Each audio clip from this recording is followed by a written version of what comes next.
Now I am going to make video on space technology. So let's start. Space technology में जो पहला term है वो है हमारा स्पेस। तो ये रहा हमारा अर्थ।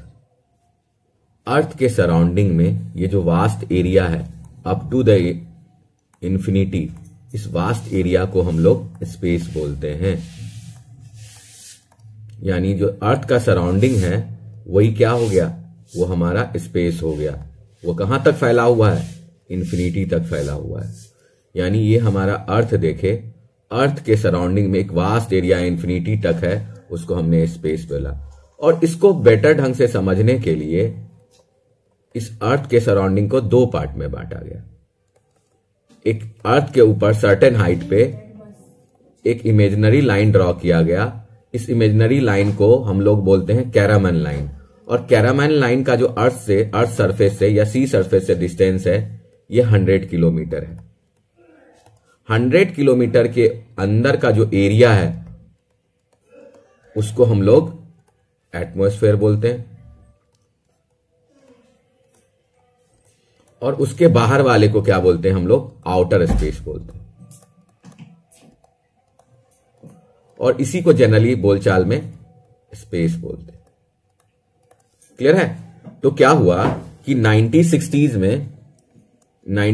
में एक कॉन्फ्रेंस हुआ FAI का, फेडरेशन ऑफ एरोनॉटिकल इंटरनेशनल का, जिसमें यह डिसाइड किया गया कि जो वास्ट सराउंडिंग है अर्थ का उसको क्या करते हैं, स्टडी करने के लिए दो पार्ट में बांटते हैं।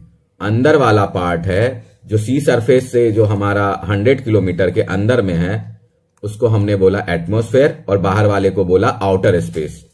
तो अब ये जिस लाइन से दोनों को सेपरेट किया जा रहा है, इमेजिनरी लाइन से, सरफेस से 100 किलोमीटर के डिस्टेंस, इसको बोल दिया हमने कैरामन लाइन। तो इसका फिर कैरामन लाइन का सिग्निफिकेंस क्या है, ये हमारा अर्थ सरफेस है। अर्थ सरफेस से 100 किलोमीटर का ये पार्ट समझते हैं, ये आउटर स्पेस समझते हैं। कोई भी एस्ट्रोनॉट जो है स्पेस में जाता है, तो एस्ट्रोनॉट स्पेस में जाता है तो ये कहीं भी जाएगा, यहां तक जाएगा, ये जाएगा, आगे तक जाएगा।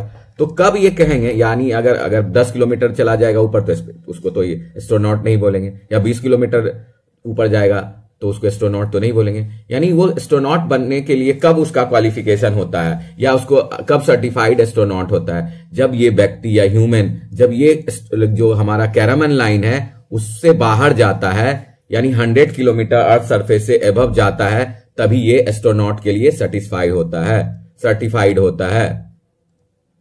यानी कैरामन लाइन के ऊपर जाएगा तभी ये एस्ट्रोनॉट बनेगा। और दूसरा सिग्निफिकेंस क्या है, तो फिर क्या हुआ कि 1967 में एक और कॉन्फ्रेंस हुआ FAI का ही, जिसमें वर्ल्ड बॉडी की मीटिंग हुई, जिसमें यह डिसाइड किया गया कि अर्थ के 100 किलोमीटर के सरफेस के ऊपर तक जो एरिया बनेगा वो उस किसी कंट्री के ऊपर जो रहेगा उसका इस पे टेरेस्ट्रियल राइट होगा। 100 किलो पे के ऊपर तक इसका टेरेस्ट्रियल राइट होगा, इस पे सॉवरीन राइट रहेगा इस कंट्री का। लेकिन 100 किलोमीटर के एबव या कैरामन लाइन के बाहर जो भी कंट्री का ऊपर रहेगा उस पे उस कंट्री का टेरेस्ट्रियल राइट नहीं होगा। ये इंटरनेशनल जो हमारा है एरिया बन जाएगा, और इसमें कोई भी कंट्री पीसफुल पर्पस के लिए यूज कर सकता है। पीसफुल पर्पस के लिए स्पेस एक्सप्लोर कर सकता है, स्पेस को एक्सप्लोर कर सकता है। अब पीसफुल पर्पस के लिए क्या क्या किया जा सकता है, तो पहला स्पेस में क्या किया जा सकता है, आउटर स्पेस या स्पेस में पहला सैटेलाइट लॉन्च किया जा सकता है। दूसरा क्या किया जा सकता है, स्पेस स्टेशन बनाया जा सकता है। तीसरा क्या किया जा सकता है, अदर एक्सप्लोरेशन किया जा सकता है, जो इंटरप्लेनेटरी एक्सप्लोरेशन वो किया जा सकता है, या पूरे यूनिवर्स को मैपिंग किया जा सकता है, या देखा जा सकता है कि कौन सा एस्ट्रॉयड या कुछ भी अर्थ की ओर आ रहा है उसको वॉच किया जा सकता है। उसके अकॉर्डिंग हम लोग डिफरेंट एक्टिविटी कर सकते हैं। यानी क्या कर सकते हैं, एक्सप्लोरेशन कर सकते हैं, अदर एक्सप्लोरेशन कर सकते हैं। तो हमने देखा स्पेस में क्या क्या होगा, सैटेलाइट लॉन्च होगा, स्पेस स्टेशन बनेगा, एक्सप्लोरेशन, अदर एक्सप्लोरेशन बनेगा। अब इसी सब को जब हम पढ़ेंगे तो इसी को हम लोग बोलेंगे कि स्पेस टेक्नोलॉजी है। स्पेस में जब टेक्नोलॉजी का यूज करेंगे, और टेक्नोलॉजी किस रूप में होगा, सैटेलाइट के रूप में, स्पेस स्टेशन के रूप में, अदर एक्सप्लोरेशन के रूप में, उसको हम लोग बोलेंगे स्पेस टेक्नोलॉजी। अगर डेफिनेशन देखे तो क्या है, it involves the development and use of tools, system and technology for space exploration and related activity. It includes space craft system, launch vehicle, rocket, ground control infrastructure and supporting technology like propulsion and instrumentation. That means की clear अभी देखा हमने कि satellite launch कर रहे हैं, space station बना रहे हैं, अदर पर्पस के लिए एक्सप्लोरेशन कर रहे हैं, इन सब का जब यूज करेंगे स्पेस में तो इसको हम लोग बोलेंगे स्पेस टेक्नोलॉजी। क्लियर है। यानी अब इसको बेटर ढंग से और बेटर ढंग से समझने के लिए जो हम लोग देखते हैं कि ये हमारा स्पेस है, ये हमारा स्पेस है और ये हमारा अर्थ है। तो स्पेस कहने का मतलब हुआ आउटर स्पेस, आउटर स्पेस, और आउटर स्पेस में क्या करेगा, अर्थ के अराउंड सैटेलाइट रिवॉल्व करेगा। तो अब सैटेलाइट जब रिवॉल्व करेगा तो इसका किस पाथ में मूव करेगा, कैसे मूव करेगा, तो देखते हैं। तो अब बेसिक कंसेप्ट ऑफ ऑर्बिट देखते हैं। अब क्या हो रहा है कि ये ऑर्बिट पे, ऑर्बिट क्या, सबसे पहले समझते हैं ऑर्बिट क्या है। ये मानते हैं कोई सेलेस्टियल बॉडी है और इस सेलेस्टियल बॉडी के अराउंड एक कोई सैटेलाइट इसके अराउंड क्या कर रहा है, रिवॉल्व कर रहा है। तो ये जो पाथ है, ये जो पाथ है, ये जो पाथ है जिस पाथ पे ये रिवॉल्व कर रहा है सैटेलाइट, उस पाथ को क्या बोलते हैं हम लोग, ऑर्बिट बोलते हैं। यानी ऑर्बिट क्या हुआ, रेगुलर रिपीटिंग पाथ हुआ, रेगुलर रिपीटिंग पाथ को हमने क्या बोला, ऑर्बिट वाला। और जो ऑब्जेक्ट है उसको हम लोग क्या बोलेंगे, सैटेलाइट बोलेंगे। और सैटेलाइट कितने तरह का होता है, सैटेलाइट जो है दो तरह का होता है। एक को बोल देते हैं हम लोग नेचुरल, जैसे मून है। दूसरा क्या होता है हमारा, मैन मेड होता है, मैन मेड है। ठीक है। दूसरा मैन मेड का क्या एग्जांपल हुआ, आईएसएस हुआ या जीएसएलवी जीसैट हुआ, एस्ट्रोसैट हुआ, अलग अलग चीज हुआ। या आप चंद्रयान का ऑर्बिटर मिशन देखते, ऑर्बिटर देखते, ये सब क्या होता है, हमारा सैटेलाइट होता है। अब देखते हैं बेटर ढंग से। मानते हैं ये हमारा सन है, पूरे सोलर सिस्टम का हीरो सन है। सन के अराउंड क्या है, अर्थ क्या कर रहा है, रिवॉल्व कर रहा है एक डेफिनेट पाथ, रेगुलर पाथ पे। तो अर्थ हमारा क्या हुआ, अर्थ सन का सैटेलाइट हुआ। ठीक है। उसी तरह अब क्या हो रहा है, यहां पे ये हमारा अर्थ है, अर्थ के अराउंड डिफरेंट सैटेलाइट मूव कर रहा है, रिवॉल्व कर रहा है। और दूसरा हमारा मून भी इसके अराउंड क्या कर रहा है, रिवॉल्व कर रहा है। तो जो ह्यूमन ने भेजा है उसको क्या बोलते हैं, मैन मेड या आर्टिफिशियल सैटेलाइट। जैसे हो गया GSAT, AstroSat, international space station, ये सब क्या है, हमारा अर्थ का सैटेलाइट है। यानी जीसैट है या हमारा एस्ट्रोसैट है या आईएसएस है, इंटरनेशनल स्पेस स्टेशन है, ये किसका, हमारा अर्थ का सैटेलाइट है। उसी टाइप का मून के अराउंड ये क्या कर रहा है, चंद्रयान 2 का, मून के अराउंड चंद्रयान 2 का ऑर्बिटर क्या कर रहा है, इसके अराउंड रिवॉल्व कर रहा है। तो ऑर्बिटर ऑफ चंद्रयान 2 क्या हो गया,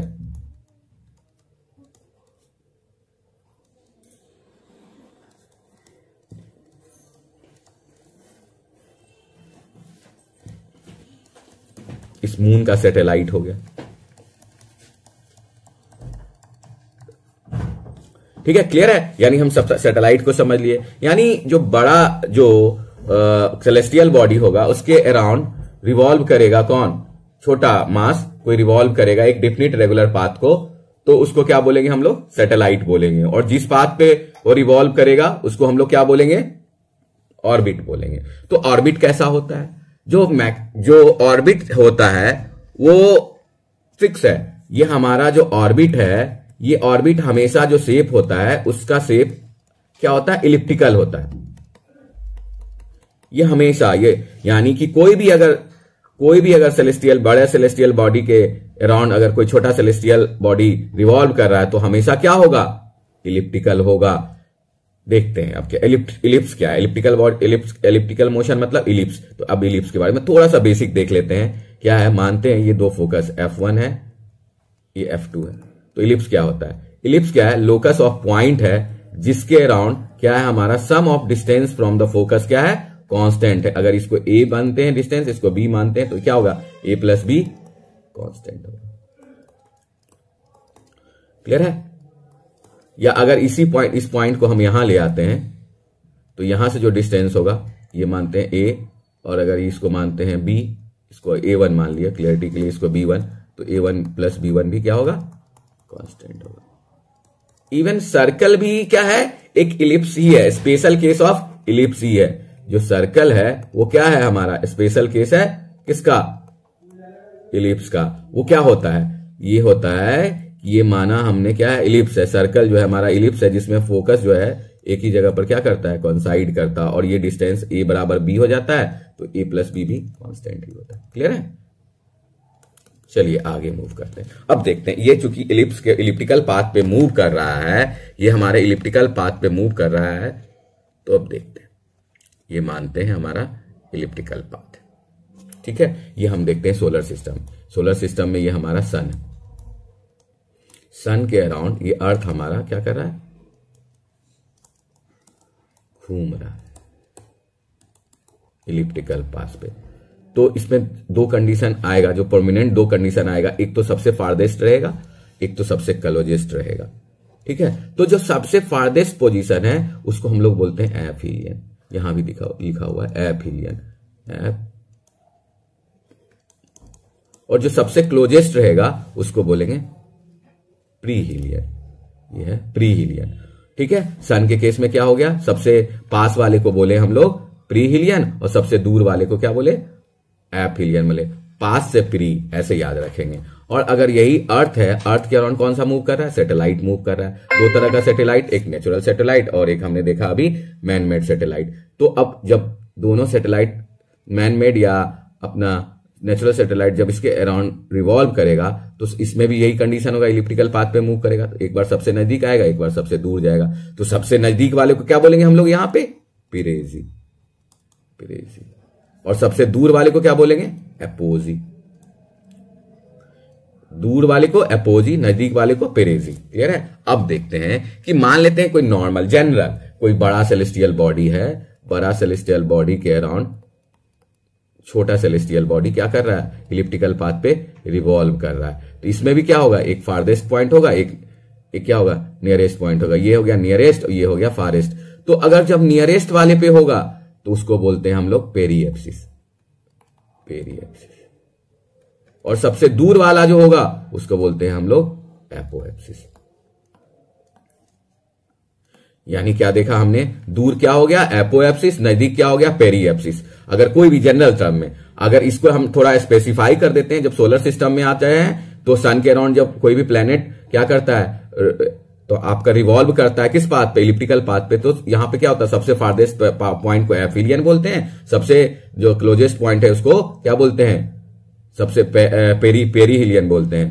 ठीक है, और जो इसके केस में हमारा देखते हैं, और बाई इस मून के केस और अर्थ के केस में कि जो सबसे फारदेस्ट पॉइंट है उसको क्या बोलते हैं, एपोजी, और सबसे नजदीक वाले को क्या बोलते हैं, पेरेजी बोलते हैं।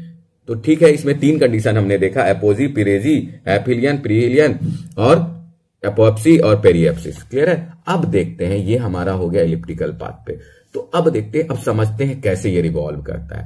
तो इस कंडीशन को समझने के लिए ऐसा सोचते हैं कि ये है एक ह्यूमन है, एक गेम लेते हैं जो बचपन में हम लोगों ने भी खेला होगा, कि इसमें एक रस्सी ले लेते हैं, एक रोप ले लेते हैं, रस्सी से एक स्मॉल मास इसमें टैग कर देते हैं और इसको जोर से घुमाते हैं।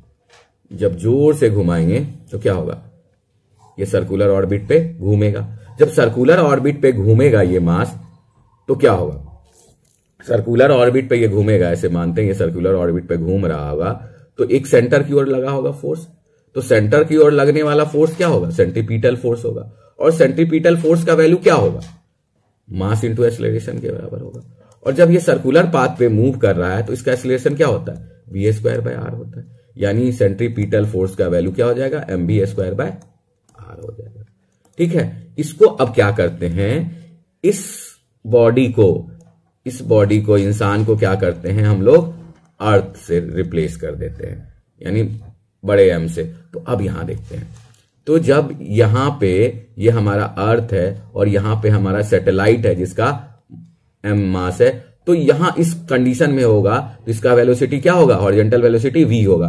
तो जब हॉरिजॉन्टल वेलोसिटी v होगा तो एक फोर्स लगेगा यहां पे इस डायरेक्शन में हमारा v वेलोसिटी के कारण, तो इस डायरेक्शन में लगेगा। लेकिन अब अर्थ का जो ग्रेविटेशन फोर्स है वो फोर्स किस डायरेक्शन में लगेगा, अपनी ओर लगेगा, यानी यहां से नॉर्मल की डायरेक्शन में हमारा फोर्स लगेगा। तो जब नॉर्मल की डायरेक्शन में फोर्स लगेगा, उस फोर्स का वैल्यू क्या होगा, ग्रेविटेशन फोर्स का वैल्यू, फोर्स ऑफ ग्रेविटी क्या होगा, Gm बाय r स्क्वायर के बराबर होगा। ठीक है, तो जो ये फोर्स लग रहा होगा, ये ग्रेविटेशन फोर्स, और ये जो हमारा इंस्टेंटेनियस वेलोसिटी के कारण जो फोर्स लग रहा होगा उसका डायरेक्शन क्या होगा, अगर दोनों का रिजल्टेंट निकालें ये डायरेक्शन हो जाएगा। अगर थोड़ा सा आगे बढ़ाइए, यहां पे आया तो हमारा क्या होगा, इस ओर जाएगा वेलोसिटी, तो वेलोसिटी के कारण इधर फोर्स लगेगा और इधर यहां पे जो फोर्स लग रहा है वो ग्रेविटी के कारण इस ओर लग रहा है, यानी रिजल्टेंट फोर्स क्या हो जाएगा, इस होगा। यानी ऐसे ही अगर इंस्टेंटेनियस वेलोसिटी के कारण अगर देखें तो जो मोशन होगा वो हमारा कुछ इस टाइप का होगा, ये सर्कुलर पाथ पे होगा। क्लियर है? तो अब इस मोशन को स्टडी करते हैं। तो अब क्या कर रहे हैं, अब यहां से देखते हैं ये क्या हो रहा है, हमारा सर्कुलर पाथ पे कोई भी सैटेलाइट मूव कर रहा है और ये यहां पे v वेलोसिटी से जा रहा है, और यहां पे जो सेंट्रीपिटल फोर्स है हमारा Fc का वैल्यू है वो क्या है हमारा mv स्क्वायर बाय r के बराबर। और ये जो सेंट्रीपिटल फोर्स हो रहा होगा किसके कारण होगा, ये ग्रेविटेशन के कारण होगा।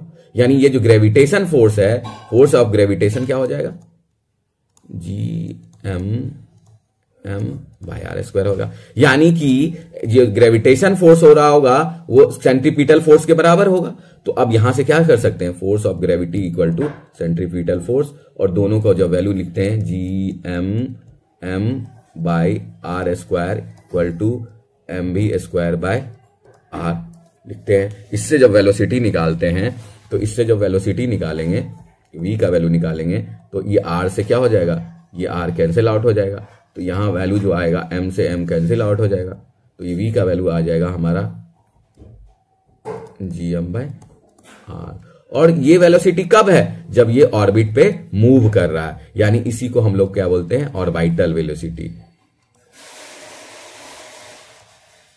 क्लियर है? यानी कि किसी भी बॉडी को सर्कुलर ऑर्बिट पे घूमने के लिए कितना वेलोसिटी होना चाहिए, Gm बाय r। तो इससे क्या क्या कंक्लूजन निकाल सकते हैं, इससे पहला कंक्लूजन ये निकाल सकते हैं कि ये जो है ऑर्बिटल मोशन, ये क्या है, सैटेलाइट के मास से इंडिपेंडेंट है।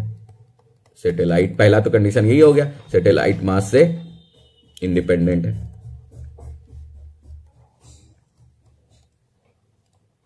दूसरा कंक्लूजन क्या निकाल सकते हैं कि ये वेलोसिटी, ऑर्बिटल वेलोसिटी जो है हमारा प्रोपोर्शनल है 1 बाय r के, ये निकाल सकते हैं।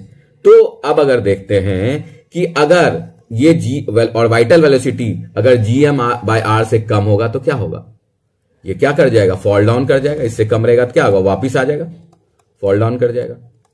कहां पे, अर्थ पे फॉल डाउन करेगा। और यहां पे जब इसके बराबर Gm बाय r के बराबर होगा तो क्या होगा, सर्कुलर ऑर्बिट में परफॉर्म करेगा। अब देखते हैं कि इससे ज्यादा अगर होगा तो क्या होगा। माना ये हमारा ऑर्बिट है, ये हमारा अर्थ है, तो इस वेलोसिटी के कारण थोड़ा ज्यादा वेलोसिटी है, तो ये क्या करेगा, इस फोर्स को बैलेंस नहीं कर पाएगा और आगे की ओर चला जाएगा। तो अभी हमने देखा है कि जो वेलोसिटी है वह क्या है, 1 बाय r है। तो जैसे ही आगे बढ़ेगा तो ये ऑर्बिट रेडियस ज्यादा होने के कारण क्या हो जाएगा, वेलोसिटी अपने आप कम हो जाएगा। जब वेलोसिटी कम होगा और ये जो ग्रेविटेशन फोर्स लगेगा, तो फोर्स के कारण क्या होगा, इसका रिजल्टेंट मोशन क्या हो जाएगा, ऐसे हो जाएगा। फिर यहां पे भी वही काम होगा, इसका क्या हो जाएगा, ऐसे हो जाएगा। यानी फाइनली जो हमारा जो पाथ बनेगा कुछ इस टाइप का। इसको बेटर ढंग से समझने के लिए ये क्या करते हैं, कुछ इस टाइप का पाथ बनेगा। यानी पाथ कैसा बन गया, एलिप्टिकल होगा, और ये सर्टेन लिमिट तक ही होगा। वो लिमिट क्या है, हमारा एस्केप वेलोसिटी का लिमिट है। यानी कि अगर एस्केप वेलोसिटी के बराबर या ज्यादा दे देंगे तो हमारा क्या हो जाएगा, वो वेलोसिटी फिर एस्केप वेलोसिटी बन जाएगा और अर्थ का सरफेस से वो छोड़ देगा। यानी कि अगर थोड़ा सा एक सर्टेन लिमिट तक वेलोसिटी ज्यादा होगा ऑर्बिटल वेलोसिटी से, तो क्या होगा, वो इलिप्टिकल पाथ लेगा। क्लियर है? अब और ज्यादा देखते हैं, और थोड़ा सा देखते हैं। यानी हमने क्या देखा, यहां पे देखा हमने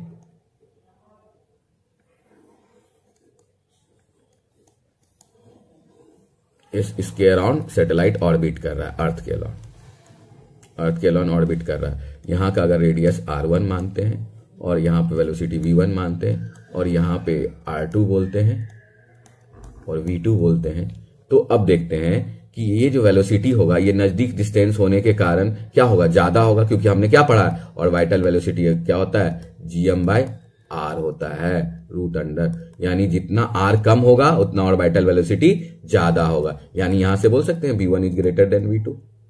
क्लियर है?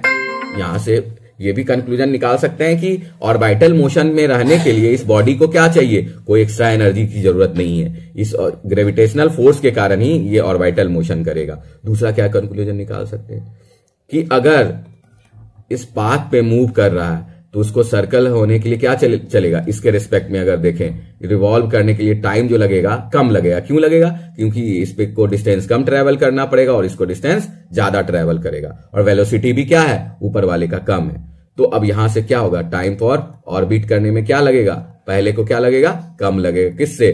टाइम फॉर ऑर्बिट दूसरे से। ठीक है, तो अब प्रैक्टिकल सिचुएशन देखते हैं। यहां पे दूसरा बात समझने का बात यह है कि R1 और R2 जो है, वो R1 और R2 जो है distance from the centre of earth, distance from centre of earth. अगर हाइट के टर्म में बात करेंगे तो R को लिखेंगे, R1 को लिखेंगे R प्लस H। R क्या हो जाएगा, जो अर्थ का रेडियस है, R रेडियस कितना है, 6400 किलोमीटर के बराबर है। यानी जब भी H के टर्म में, जनरली हम लोग अर्थ सरफेस से कोई सैटेलाइट को लॉन्च करते हैं तो हम H के टर्म में बात करते हैं, लेकिन वहां पे जो फॉर्मूला है वो फॉर्मूला में हमारा जो R है वो ये क्या हो जाएगा, अर्थ का रेडियस प्लस H हो जाएगा। तो जब उससे हम लोग वैल्यू निकालते हैं तो अगर यहां पे देखते हैं कि ये 100 किलोमीटर, ये हमारा जो 500 किलोमीटर का जब हम रेडियस लेते हैं, हाइट लेते हैं, तो वहां पर जो टाइम ऑफ रेवोल्यूशन हो जाता है, टाइम ऑफ रेवोल्यूशन हो जाता है हमारा क्या हो जाता है, 90 मिनट हो जाता है। यानी हम देखते हैं ऐसा पाथ है, सर्कुलर पाथ, उसको हम समझने के लिए छोटा सा दिए। ठीक है, तो ये 90 मिनट हो जाता है। ठीक उसी तरह का अगर ये पाथ का रेडियस, ये पाथ का रेडियस R1 का वैल्यू अगर 2000 किलोमीटर होता है, H का वैल्यू अगर 2000 किलोमीटर होता है, इसको जो टाइम लगता है वो हमारा टाइम ऑफ रिवोल्यूशन होता है 2 आवर। अगर इसका वैल्यू, अगर एक और देखते हैं, इसका वैल्यू अगर R2 का वैल्यू अगर 20,200 होता है तो ये टाइम ऑफ रिवोल्यूशन जो लगता है वो हमारा लगता है 12 आवर। यानी ये एक दिन में 24 आवर में 2 चक्कर लगा लेगा अर्थ का। क्लियर है? और अगर हम इसका वैल्यू अगर 36,000 के अप्रॉक्स यानी 35 एग्जैक्टली देखें तो 786 किलोमीटर लेते हैं, जो टाइम हमारा लगता है, टाइम हमारा लगता है 24 आवर। इसी को हम लोग जनरली देखते हैं, आगे देखेंगे कि जियोसिंक्रोनस ऑर्बिट बोलते हैं और ये जियो स्टेशनरी होता है, आगे देखेंगे। जियो स्टेशनरी भी हो सकता है, वो आगे देखेंगे। अभी बस अभी बेसिक इतना समझ लेते हैं। क्लियर है? अब अगर ये देखा हमने, ये कब हो रहा है, जब वेलोसिटी हमारा gm/r के ओवर रूट में।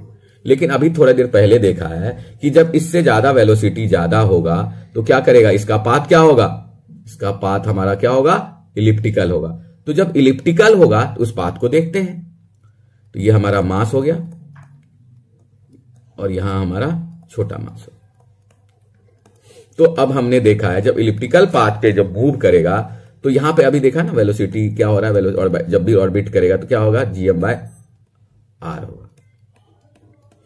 यानी कि ये जो है लेमन के लैंग्वेज में समझते हैं कि साइंटिफिकली थोड़ा सा डिफरेंट होता है, बट उतने जाना नहीं है अपने को। तो यहां पे देखते हैं ऑर्बिटल वेलोसिटी क्या हो रहा है, 1/√r हो रहा है। यानी यहां पे ये पेरेजी है और ये अपोजी है, या इसको ज्यादा डिस्टेंस लग रहा है तो इसको अपोजी मान लेते हैं, ये कम वाले डिस्टेंस को पिरेजी मान लेते हैं। तो पिरेजी पे जो r है वो छोटा है, आर जब छोटा है तो वेलोसिटी क्या होगा, ज्यादा होगा। वेलोसिटी क्या होगा, मोर होगा। कहां से मोर होगा, जो एपोजी है। एपोजी क्या हो गया, सबसे फारदेस्ट हो गया, यानी रेडियस ज्यादा हो गया। रेडियस ज्यादा हो गया तो वेलोसिटी क्या हो जाएगा, यहां पर लेस हो जाएगा, more than the velocity at apogee.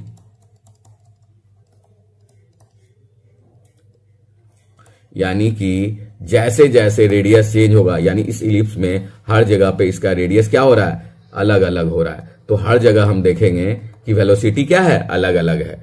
तो वेलोसिटी को नहीं, वेलोसिटी अलग नहीं मानते हैं, इसको मानते हैं स्पीड बोल देते हैं, क्योंकि वेलोसिटी तो बोल नहीं सकते क्योंकि डायरेक्शन हमेशा चेंज हो रहा है। ठीक है, तो ये क्या हो रहा है हमारा, जो हमारा वेलोसिटी चेंज हो रहा है, यानी हर जगह पे वेलोसिटी, यानी बोल सकते हैं इलिप्टिकल पाथ पे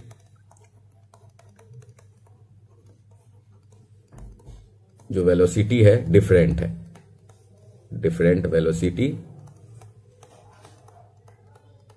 वेलोसिटी का जो मैग्नीट्यूड है different velocity at different location. Magnitude की बात हो रही है, केवल मैग्नीट्यूड की बात कर रहे हैं। क्लियर है, चलिए अब आगे देखते हैं। ये हमने अब देखा, हमने पूरा सब चीज बढ़िया से, ये बेसिक चीज जो फंडा है ऑर्बिटल का, ऑर्बिट मोशन का हमने देख लिया। अब हम समझते हैं, और अभी तो क्वेश्चन आ गया, लेकिन थोड़ा सा एक और चीज देख लेते हैं हम लोग, जो कि हमें थोड़ा सा क्वेश्चन देखने में मदद करेगा। क्या कि हम लोग जनरली एक अभी से और भी डिटेल में है कि जो अलग अलग ऑर्बिट को जो डिफाइन करते हैं अलग अलग हाइट पे, उसके बारे में थोड़ा बेसिक देख लेते हैं। इतना तो कंप्लीट नहीं हो पाएगा क्योंकि लंबा वीडियो फिर बन जाएगा। तो जो सैटेलाइट लॉन्च किया जाता है वो मिनिमम हाइट हमारा होता है 160 किलोमीटर, क्योंकि 160 किलोमीटर के नीचे जब हम सैटेलाइट लॉन्च करेंगे तो हमारा एयर ड्रैग, एयर फ्रिक्शन लगेगा एटमॉस्फेयर के कारण। एटमॉस्फेयर के कारण फ्रिक्शन ज्यादा लगेगा तो क्या होगा, एनर्जी का लॉस होगा, हो सकता है कोलैप्स कर जाए या फिर उसका लाइफ स्पैन बहुत कम ही हो। तो जब मिनिमम जो डिस्टेंस पे लॉन्च करते हैं हम लोग 160 किलोमीटर पे, और 160 किलोमीटर से लेकर 2000 किलोमीटर के बीच में जो जहां पे भी सैटेलाइट को जब हमने लॉन्च किया तो उसको बोलते हैं लोअर अर्थ ऑर्बिट, LEO। और जो 2000 से लेकर हमारा 35,000 तक के बीच में, यानी 2000 किलोमीटर से लेकर 35,786 किलोमीटर जब के बीच में अगर कोई सैटेलाइट को लॉन्च करेंगे तो उसको बोलते हैं मीडियम अर्थ ऑर्बिट। और इससे बाहर अगर हम मीडियम अर्थ ऑर्बिट से बाहर अगर 35,786 किलोमीटर से ज्यादा अगर कोई सैटेलाइट को लॉन्च करेंगे तो क्या हो जाएगा हमारा, वो हो जाएगा हमारा हाई अर्थ ऑर्बिट। ये डिस्टेंस है, ये सेंटर से नहीं डिस्टेंस है, इसको समझिए, इसको यहां समझिए, अर्थ से वो तो हो जाएगा। यानी अगर डिस्टेंस देखेंगे तो डिस्टेंस अगर देखेंगे तो क्या हो जाएगा 6400 plus 160 kilometre lower earth orbit के लिए। और अगर इसको मीडियम अर्थ ऑर्बिट के लिए देखेंगे तो 6400 प्लस 2000 से लेकर उसमें भी ऐड कर देंगे। और इसमें हायर अर्थ ऑर्बिट के लिए क्या करेंगे, ये कर देंगे हम लोग 6400 प्लस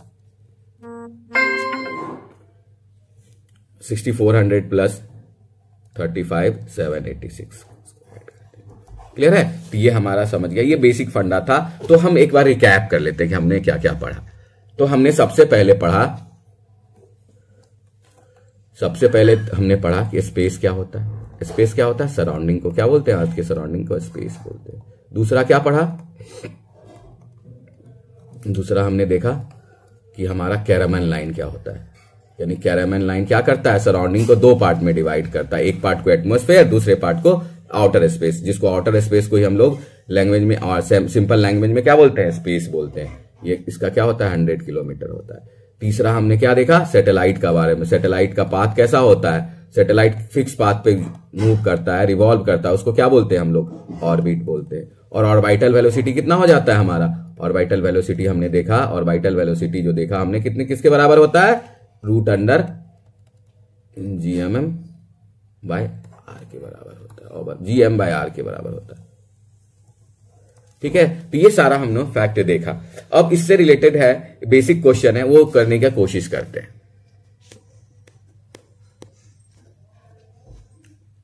तो सबसे पहला क्वेश्चन ये जो पूछा गया है ये यूपीएससी का ही क्वेश्चन है।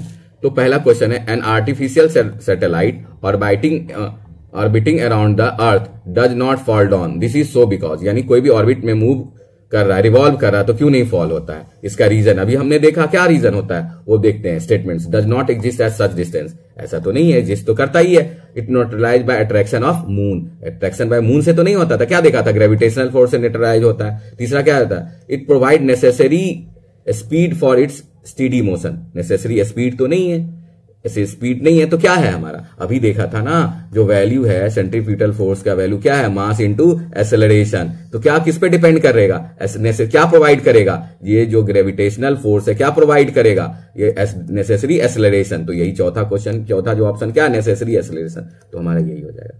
सब बेसिक से ही क्वेश्चन पूछता है। दूसरा क्वेश्चन देखते हैं। जो दूसरा क्वेश्चन है ना, ये हमारे उससे नहीं है, लेकिन इसका जो थोड़ा सा अभी बाहर है, जो जियो स्टेशनरी है, मतलब और डिफरेंट ऑर्बिट के अराउंड है। लेकिन अब चूंकि इसमें जो ऑप्शन, एक ही ऑप्शन, इसमें जो ऑप्शन था हमारा, ए ऑप्शन 1 2 3 4 था। दूसरा इसमें ऑप्शन जो दिया हुआ था 1 2 3, तीसरा ऑप्शन था 1 2 4, जो डी ऑप्शन था 2 और 4। इस टाइप का ऑप्शन था, और इस टाइप के ऑप्शन में हमने देखा था कि चौथा स्टेटमेंट हर में है और चौथा स्टेटमेंट गलत था। तो ये इससे आधार पर निकल जाता है। उसको देखते हैं, चौथा स्टेटमेंट ही पहले देखते हैं। क्या दिया हुआ था? An orbit an altitude of 22,000। क्या क्वेश्चन क्या है पहले देखते हैं। जियो स्टेशनरी के लिए कंडीशन पूछ रहा है, यानी जियो स्टेशनरी के लिए क्या होना पड़ेगा कंडीशन, यानी क्या होना पड़ेगा? इसको 35,786 किलोमीटर पे रहना पड़ेगा। क्यों रहना पड़ेगा? क्योंकि इसको 24 घंटे में रोटेट करना है, रिवॉल्व होना है। तो 24 घंटे में जब रिवॉल्व होना है तो 35,786 हाइट पे होना होगा। तो ये इसमें देख रहे हैं हाइट जो दिया हुआ है 236, और इस हाइट पे हमने देखा था कितना टाइम लग रहा है, लगभग 12 घंटे, यानी एक दिन में 24 आवर में ये 2 बार रिवॉल्व कर जाएगा। तो ऐसा है नहीं। ये स्टेटमेंट तो हमारा पहले जो गलत था, और इसी स्टेटमेंट के आधार पर हमारा जो आंसर आ गया था बी आ गया था। क्लियर है? तो आज मैंने ऑर्बिटल मोशन का जो बेसिक कंसेप्ट है वो क्लियर करने का कोशिश किया। फिर देखते हैं आगे। Okay, thank you.